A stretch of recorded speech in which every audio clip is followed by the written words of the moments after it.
Професорот Зијад Беќировиќ, еден од првите луѓе на Институтот за блискоисточни и балкански студии, добива 0 денари за советување на владата, а неговиот ИФИМЕС 1000 евра месечно.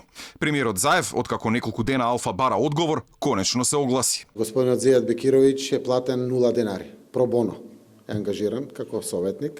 ИФИМЕС е ангажиран за 1000 евра месечно. ИФИМЕС е познат институт на регионално ниво и доста кредибилен институт.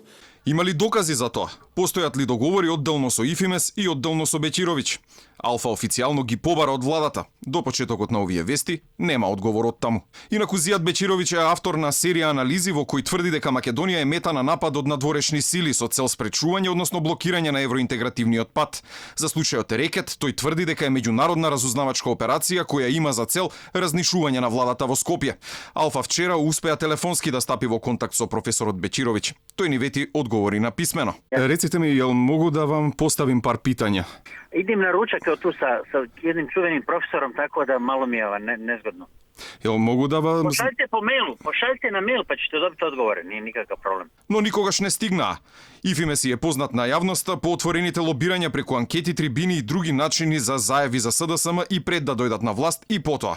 Во предреферендумскиот период ИФИМЕС објави анкета дека околу 64% македонци ќе излезат да гласаат, што беше далеку од тоа што се случи. Премиерот Заев, но и председателот Пендаровски беа учесници на конференциите на институтот одржани изминатите месеци во Словенија.